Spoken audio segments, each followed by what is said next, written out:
एक देश दो क्रांतियाँ, एक तरफ एक साम्राज्य का पतन, दूसरी तरफ एक नया समाजवादी शासन प्रणाली का उदय। चाइना के इतिहास में 1911 और 1949 सिर्फ तारीखें नहीं है, बल्कि एक पूरे राष्ट्र के बदलाव की कहानी है।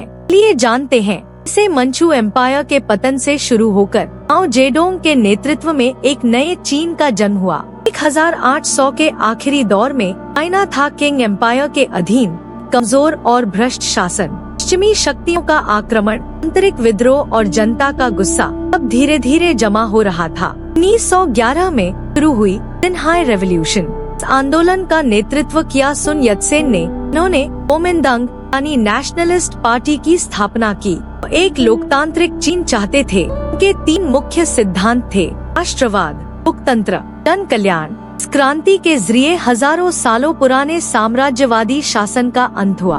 1912 में रिपब्लिक ऑफ चाइना की घोषणा हुई, लेकिन लोकतंत्र ज्यादा समय तक टिक नहीं पाया। सैन्य नेता युआन शिकाई ने सत्ता संभाली और फिर से तानाशाही कायम की। इसके बाद चीन में शुरू हुआ राजनीतिक अराजकता का दौर, इसे कहा जाता है वॉरलॉर्ड एरा। 1921 में गठित हुई चाइनीज कम्युनिस्ट पार्टी CCP शुरुआत कुछ ही सदस्यों के साथ हुई थी। इनमें एक प्रमुख नाम था माओ जेडोंग। शुरुआत में CCP और गोमिंतांग ने मिलकर काम किया। मकसद था चाइना को एकजुट करना। लेकिन 1927 में गोमिंतांग के नेता चियांग काई-शेक ने कम्युनिस्टों के खिलाफ मोर्चा खोल दिया और शुरू हुआ गृह युद्ध। माओ जेडोंग उस समय कम्युनिस्टों को लेकर पहाड़ी इलाकों की ओर पीछे हटे। इसे इतिहास में जाना जाता है लॉन्ग मार्च 1934-35 नाम से। 8000 मील की यह कठिन यात्रा CCP की बहादुरी और माओ की नेतृत्व क्षमता की पहचान बन गई। 1937 में जापान ने चाइना पर हमला कर दिया।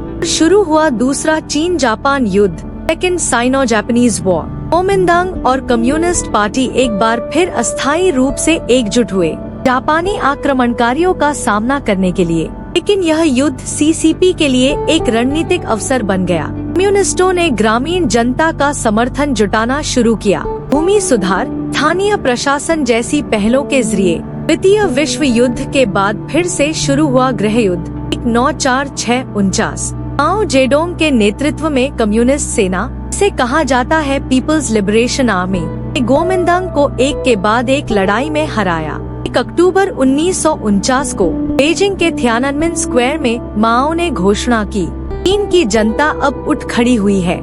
इसी के साथ पीपल्स रिपब्लिक ऑफ चाइना की स्थापना हुई, एक कम्युनिस्ट राष्ट्र। चियांग काई-शेक हार मानकर अपने समर्थकों के साथ ताइवान भाग गए। चीन की यह दोमुही क्रांति, एक और लोकतंत्र का सपना, दूसरी ओर समाजवाद की हकीकत। 1911 में चीन ने साम्राज्य को छोड़ा, लेकिन असली स्थिरता मिली 1949 में। यह क्रांति सिर्फ चीन की आंतरिक राजनीति नहीं बदलती, बल्कि विश्व राजनीति को भी एक नई दिशा देती है।